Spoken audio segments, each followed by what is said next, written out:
I'm a lifelong arts and culture patron / advocate and the Rockstar consultant for Rockstar founders.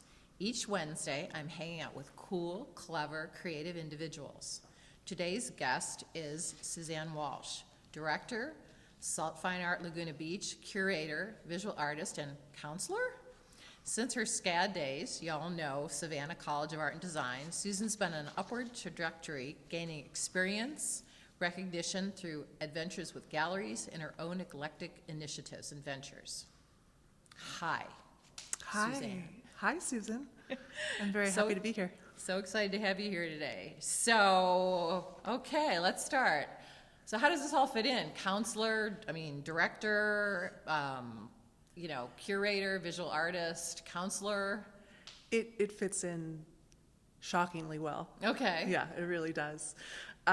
In fact, one of the things that I'm constantly struck by in my developing marriage and family therapist practice are how many artists are drawn into my care.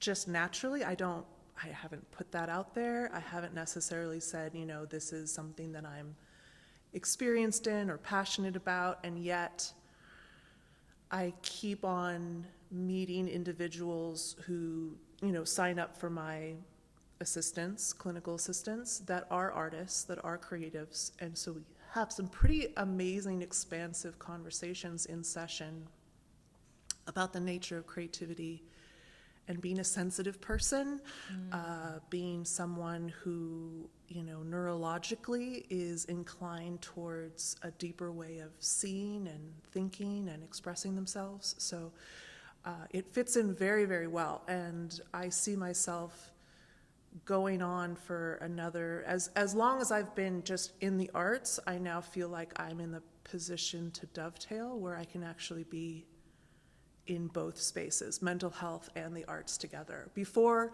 I was taking a career shift. I was making a conscious decision to say, inevitably I will stop working in galleries and with the fine arts and move into counseling and psychology.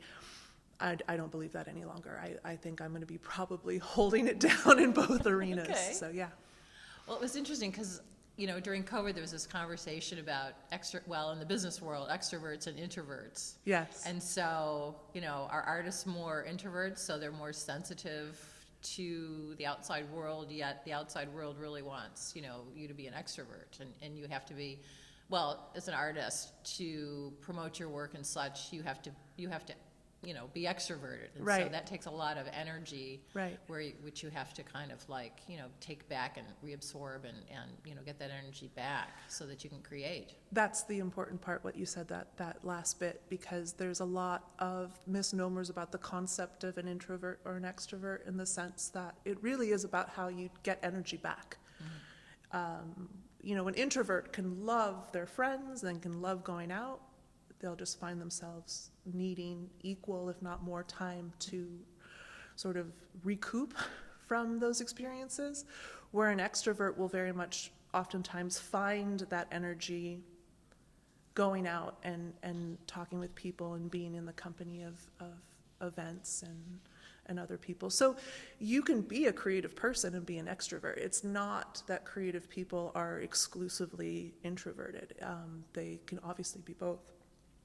It just depends on how you, like you said, you recoup, and then how your practice is affected by that. How much time you have to dedicate to being in the studio, let's say, how much energy that takes. An extroverted artist will find studio time to be really challenging, actually. I gotta go out for a coffee. Yeah, they'll just be sitting there like, I gotta get out of here, and you almost find those individuals, they'll have studio assistants and people in the studio all the time. They can create a painting and have their best friend sitting in the corner, chatting with them the entire time. Their studio becomes very much a point of community. And then you have introverted individuals who they have to force themselves to do the other side of it, go and meet people and be a part of the community and that type of thing. So you have these two kind of parallel silos of lives. So Right. the counseling, and then you've been with Salt Fine Art for 14 years. 14 years. Yeah. And tell us about that. So the founder of Salt Fine Art is Carla Arzente. She was an advertising creative executive and had moved from New York City and was still doing flights, I think, every week when I met her, to go back to Manhattan to put presentations together. And we became friends, personal friends. I was working for Peter Blake Gallery at the time. She'd come in. Her dog actually rushed the gallery, got off leash and rushed the gallery and came into this like glass-clad, like I think we had Lita Albuquerque up at the time, so this like blue pigment powdered like spheres around, and she was mortified.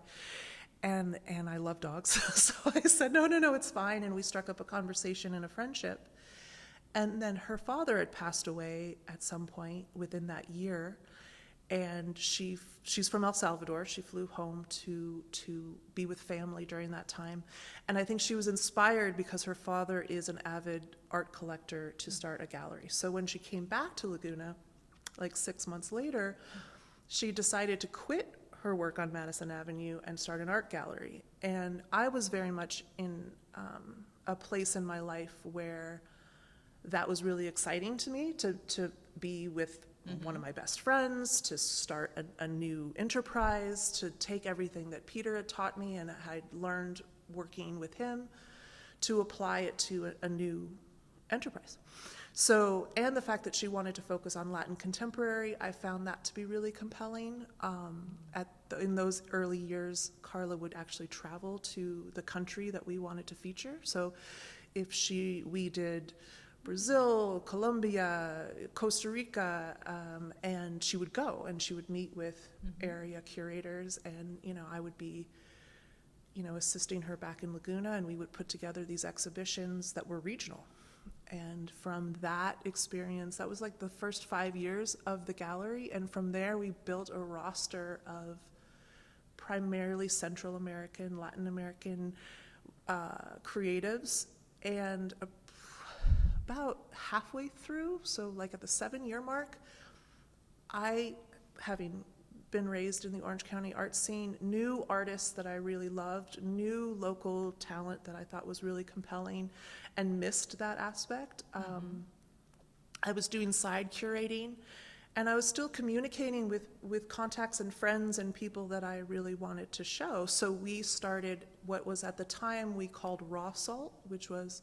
Oh, I remember. Right. Yes. So we split the gallery into two factions, and it was the Latin contemporary, but then there was this, what we called emerging, and then what then developed into emerging global. So now today we've sort of dropped raw.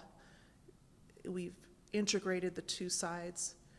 And so we do have these two elements that SALT works with, which is the Latin contemporary and then the what we call emerging global. And so we work with artists from France, Russia. One of my favorite artists, Nick Grinrod, is from Sheffield, England. A lot of them are not even emerging, they're mid-career established, but it's just this idea that we're pulling from an international community of artists. We don't limit ourselves in any way. So we love working with artists in Orange County. We love working with artists all over the place.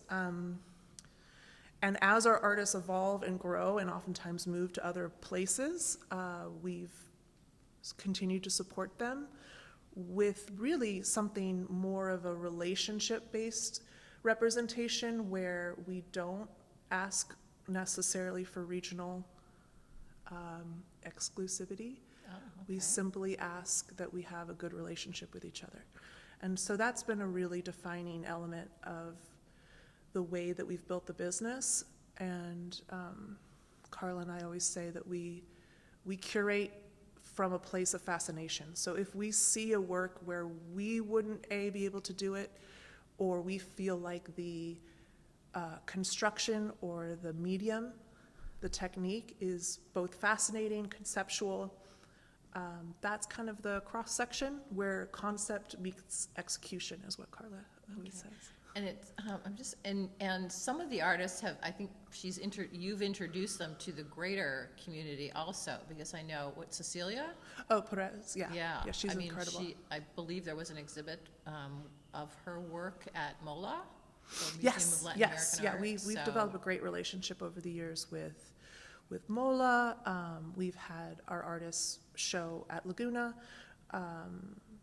So yeah, it's been really interesting. It's been interesting to start out from an international standpoint as far as Latin voices are concerned, but also been able to support local as well, you know, and this very, very strong concept of we are a cultural accumulation of many different things in this region of the world, and the voices are extremely important, and you get to explore a country through the art has been, for me personally, fascinating. You know, when we went into Cuba for the first time,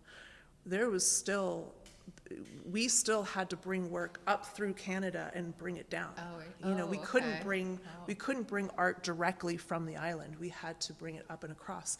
And so our relationship with curators on the island was really important, and our relationship with the artists and truly representing them, because there was a predatory aspect to that, in the sense that people were going from Miami to Cuba and buying art pennies on the dollar, and really wonderful things, images that were worthy of truly museum caliber work that was being sold like it was nothing. And so a lot of artists were being taken advantage of. So there even we went into sort of almost a legal standpoint. We almost became representation for our artists in that sense, where we were defending maneuver artists. through We were that, coming, all we the were legalities contacting other people who we felt were bringing the value of the art down and representing artists in that way. So we have situationally gone and worn many hats over the years very happily.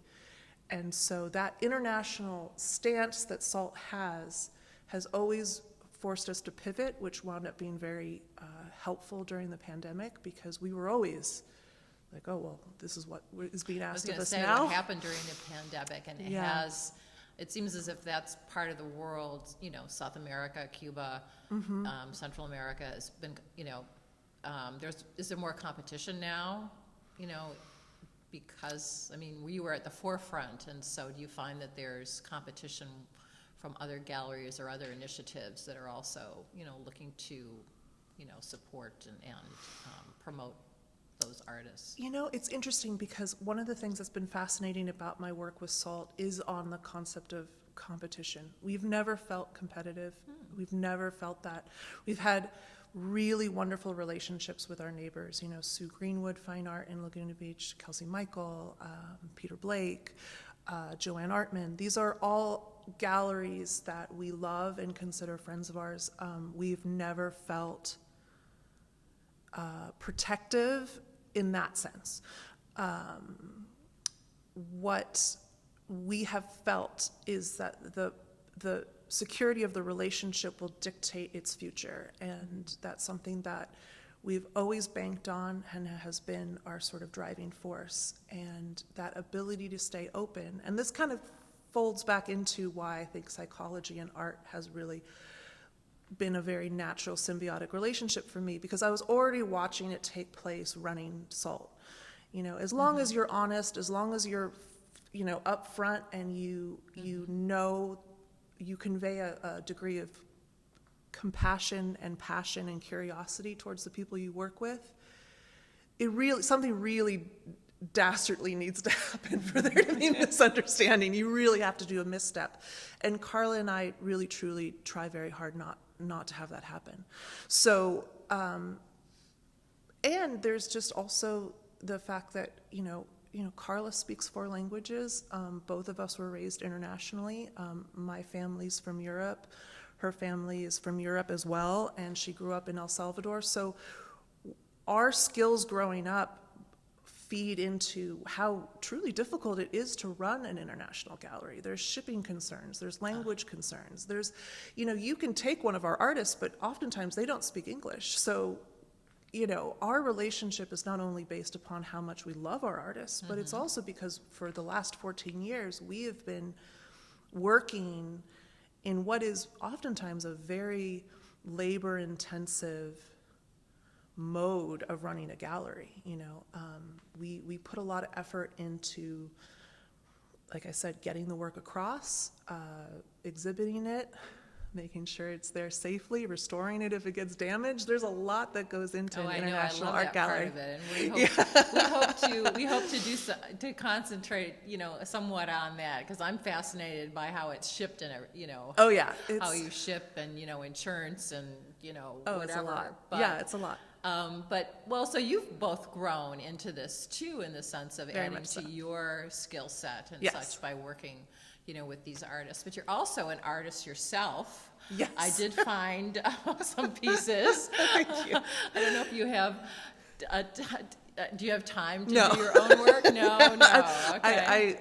It's somewhat painful. I've had Tom Dowling actually approached me once. He's such a dear person, and he's like, do not let your art lapse, please, please, please. And but it is a challenge, and it actually lends myself to the respect that I have for artists. It is a challenge to have a practice. It is a challenge to have a practice with a daytime job.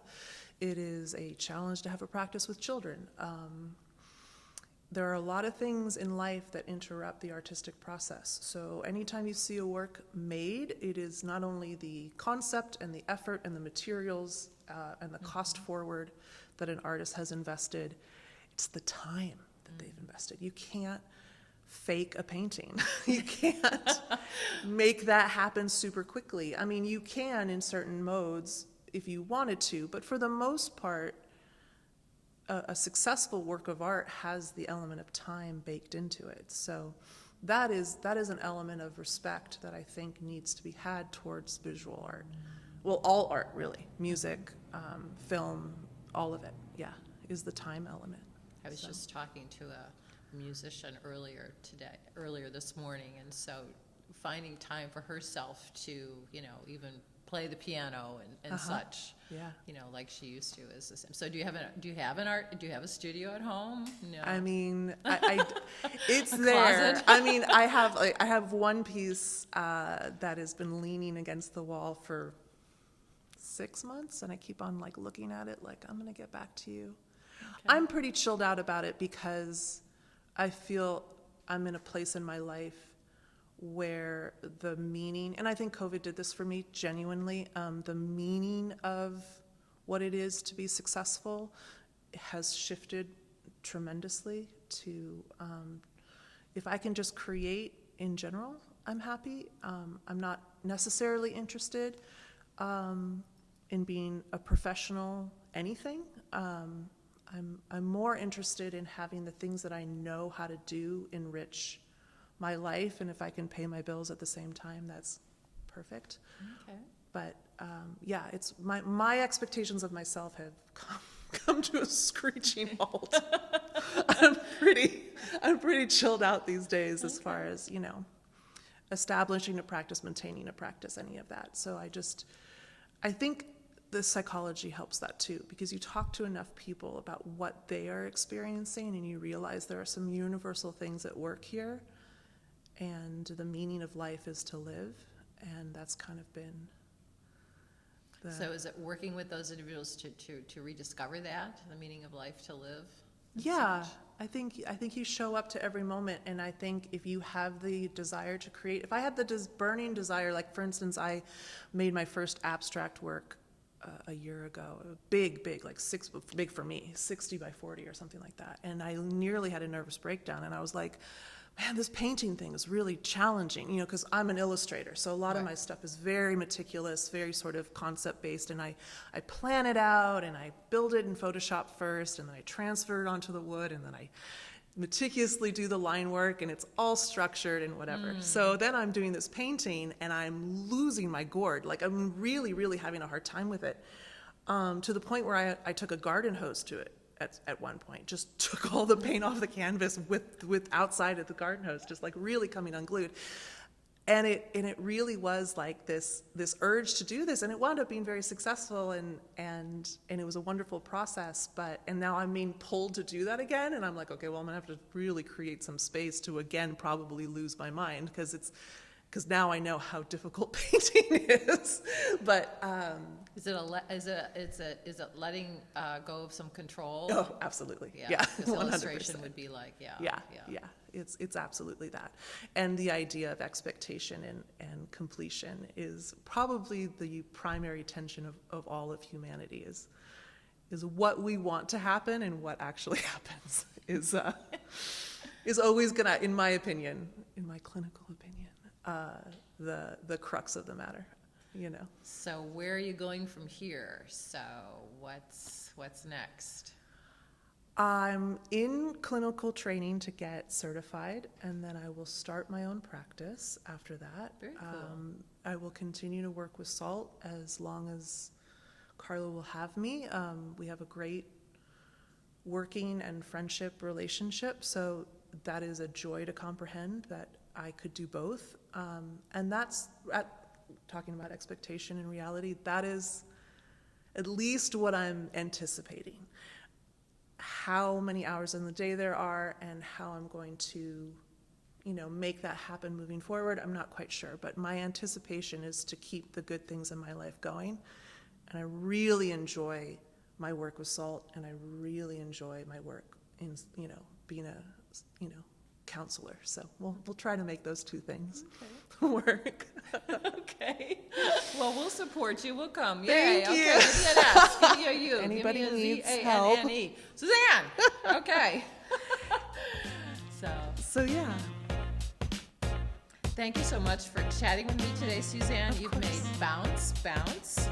And I want to say a special thank you to our generous sponsor, Coastline College, its Fine Arts Department and Gallery, David Michael Lee, Director. David's right here. He's Bounce's fabulous producer. He's managing our audio, adding graphics and music. So Bounce